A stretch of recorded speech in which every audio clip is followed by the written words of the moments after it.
ജീവിതത്തിൽ ഒരുപാട് പ്രശ്നങ്ങൾ നമ്മൾ കാണുന്നുണ്ട്.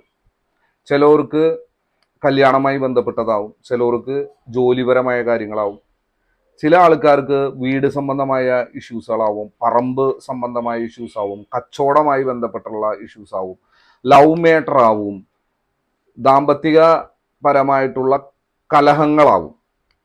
ഇങ്ങനെയുള്ള ഒരുപാട് ഇഷ്യൂസുകൾ നമ്മൾ കേൾക്കുന്നുണ്ട്. നിങ്ങൾ വളരെയധികം ശ്രദ്ധിച്ചിട്ടുണ്ടോ? എല്ലാ പ്രശ്നങ്ങളും നിങ്ങൾക്ക് ഉണ്ടാവില്ല. നിങ്ങൾക്ക് ഇതിലത്തെ ഈ പറയുന്ന ഒരു 10 ഇഷ്യൂസുകൾ, ലോകത്ത് മുഴുവൻ നടക്കുന്ന 10 ഇഷ്യൂസോ അല്ലെങ്കിൽ നിങ്ങളുടെ ചുറ്റുപാട് നടക്കുന്ന നിങ്ങൾക്ക് അറിയാവുന്ന ആൾക്കാരിൽ നടക്കുന്ന ഒരു 10 ഇഷ്യൂ എടുത്തു കഴിഞ്ഞാൽ അതിലൊരു 3 ഇഷ്യൂ നിങ്ങൾക്ക് ഉണ്ടാവും, അല്ലെങ്കിൽ ഒരു നമ്പർ ഓഫ് ഇഷ്യൂസ് നിങ്ങൾക്ക് ഉണ്ടാവും. എന്തുകൊണ്ട് ആ ഇഷ്യൂ മാത്രം നിങ്ങളിലേക്ക് വന്നു? ബാക്കിയുള്ള ഇഷ്യൂ എന്തുകൊണ്ട് മറ്റുള്ളവർക്ക് സംഭവിച്ചു, നിങ്ങൾക്ക് എന്തുകൊണ്ട് സംഭവിച്ചില്ല?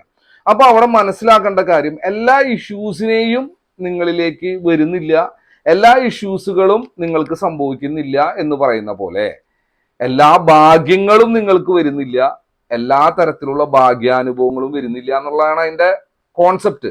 അതുകൊണ്ടാണ് അവിടെ മാന്ത്രികപരമായ കാര്യം, നിങ്ങളുടെ അട്രാക്ഷനെ ബേസ് ചെയ്തിട്ട്, ലോ ഓഫ് അട്രാക്ഷൻ എന്ത് പേരിട്ട് വിളിച്ചാലും ഇങ്ങനെയുള്ള കാര്യങ്ങൾക്ക് ഇമ്പോർട്ടൻസ് വരുന്നതിന്റെ കാര്യം, നിങ്ങൾക്ക് ഹെൽത്ത് ഉണ്ടാകുമ്പോൾ ഹെൽത്ത് പരമായി നിങ്ങളുടെ തോട്ട്സ് കറക്റ്റ് ആയിരിക്കും, നിങ്ങളുടെ എനർജി കറക്റ്റ് ആയിരിക്കും, നിങ്ങളെ സംബന്ധിച്ചിടത്തോളം നിങ്ങൾ ചെയ്യുന്ന പ്രവർത്തികൾ അവിടെ കറക്റ്റ് ആയിരിക്കും.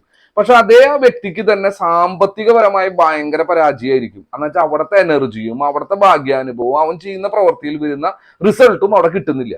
ഇത് കറക്റ്റ് നോക്കി നമ്മൾ ചെയ്യാനായിട്ട് സാധിച്ചാൽ നമുക്ക് എല്ലാ ഗുണാനുഭവങ്ങളും നമുക്ക് ഉണ്ടാക്കാൻ പറ്റും. അതിന് നമ്മൾ മാന്ത്രികം എങ്ങനെ ഉപയോഗിക്കണം, അതിന് നമ്മൾ എന്ത് ചെയ്യണം എന്നതിനെ കുറിച്ച് നമ്മൾ ചിന്തിച്ചു തുടങ്ങിയാൽ നിങ്ങൾക്ക് വിഷ്ണുമായ സ്വാമിയുടെയും ചാത്തന്മാരുടെയും പൂജകൾ കൊണ്ട് ഗുണമുണ്ട് എന്ന് നിങ്ങൾക്ക് മനസ്സിലാവും. അങ്ങനെ മനസ്സിലാക്കി നിങ്ങളുടെ ജീവിത വിജയം നിങ്ങൾ നേടിയെടുക്കുക. എല്ലാവരും വിജയിക്കട്ടെ.